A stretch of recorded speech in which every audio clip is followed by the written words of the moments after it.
सल छाया में मैं रंजन कुमार झा। देखिए, इकोनॉमिक्स के अंदर में एक चैप्टर है मनी एंड क्रेडिट, मतलब मुद्रा और शाख। यह चैप्टर बड़ा इम्पॉर्टेंट चैप्टर है, लेकिन इस चैप्टर पे अगर कुछ टॉपिक्स पे फोकस किया जाए तो यह चैप्टर बड़ा इजी है, बहुत हार्ड चैप्टर्स नहीं है। आप थोड़ी इम्पॉर्टेंट चीज़ों पर ध्यान रखिएगा तो यह चैप्टर आपका बड़ा इजीली तैयार हो जाएगा। देखिए, मुद्रा क्या है, मनी क्या है? मनी हमारा एक विनिमय का साधन है। हम किसी भी वस्तु को खरीदने और बेचने में पैसे का प्रयोग करते हैं, और जहाँ बड़ी सरलता से हम इसका उपयोग करते हैं। और कोई भी दुकानदार हो या कोई भी व्यापारी हो, वो किसी भी भुगतान, जब वो कोई चीज़ खरीदता है या बेचता है तो भैया वो पैसे को लेना स्वीकार करता है। पैसा हमारा एक विनिमय का साधन है जिसका हम लोग इजीली उपयोग करते हैं, और गवर्नमेंट के द्वारा ये ऑथराइज्ड है और कोई इसे लेने से मना नहीं कर सकता है। पैसा से हम अपने दैनिक जीवन की बहुत सारी चीज़ों का लेन देन करते हैं। लेकिन इसी चैप्टर्स के अंदर में एक डबल कोइंसिडेंस ऑफ वांट्स का एक टॉपिक है। डबल कोइंसिडेंस ऑफ वांट्स क्या है? जैसे मान लिया जाए कि कोई गेहूं वाला है और वो जूता खरीदना चाहता है, ठीक है, लेकिन वो क्या करेगा? शुरू में गेहूं बेचेगा, फिर उसे कहीं से पैसा मिलेगा, फिर जूता खरीदेगा।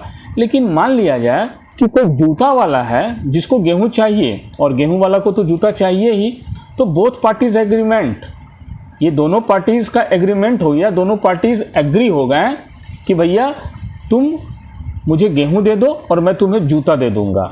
तो इसको बोलते हैं डबल कोइंसिडेंस ऑफ वांट्स, मतलब एक आवश्यकताओं का दोहरा संयोग है ये। और मनी जो है इस चीज़ों को ख़त्म कर देता है। अगर आपके पास पैसे हैं, आपके पास मनी है, तो आप गेहूं खरीदिए, जूता खरीदिए, जो भी खरीदिए वो आसानी से मिल जाएगा।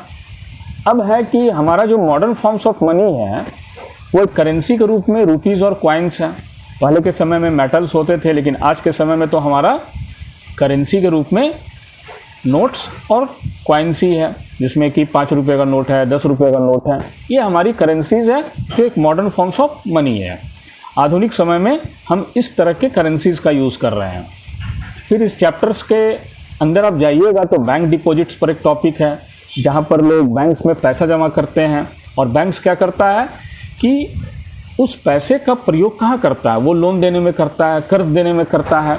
15% कैश बैंक्स अपने पास रखता है, बाकी पैसे का वो यूज़ लोगों को लोन देने में ही करता है। तो बैंक डिपॉजिट्स, जिसमें कि चेक के सिस्टम के द्वारा भी भुगतान होता है, तो चेक सिस्टम पे भी बड़ा इजीली इसमें बताया गया है।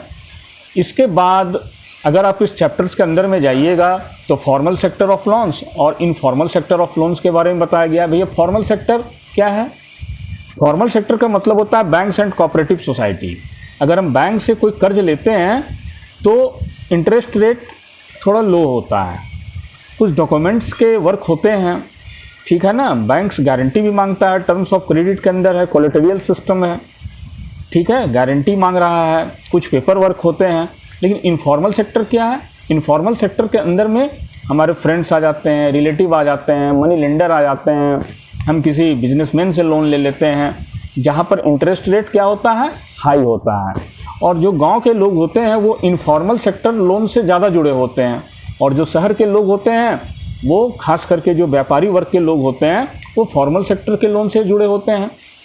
तो गांव के अंदर में भी अगर थोड़ा सा जागरूकता लाया जाए, लोगों को समझाया जाए, बैंक्स हर जगह अपने ब्रांचेस खोलें, तो इस तरह की समस्याओं को दूर किया जा सकता है। क्योंकि इनफॉर्मल सेक्टर लोन्स कभी भी सही नहीं माना गया है, क्योंकि इससे क्या होता है कि लोग कभी कभी कर्ज के जाल में भी फंस जाते हैं, जो डेब्ट ट्रैप कहलाता है, कर्ज का जाल। कर्ज घिर गया, कोई किसान है वो खेती कर रहा है, किसी से लोन लिया और फिर वो चुका नहीं पाया, फिर दूसरी बार लोन लिया, फिर चुका नहीं पाया, तो कर्ज का जो बोझ है वो बढ़ता जाता है, और यही डेब्ट ट्रैप कहलाता है। और बहुत सारे किसान इसी कारण से सुसाइड कर लेते हैं। महाराष्ट्र में इस तरह की घटनाएं सामने बराबर आई है, महाराष्ट्र की घटनाएं होती रहती हैं। पंजाब के किसान जो हैं वो इस तरह की चीज़ों को फेस किए हैं। और फिर आप इस चैप्टर्स में जाइएगा तो एक सेल्फ हेल्प ग्रुप्स है, ठीक है, स्वयं सहायता समूह। तो मैं सेल्फ हेल्प ग्रुप्स के बारे में आपको अलग से वीडियो बना के बताऊँगा।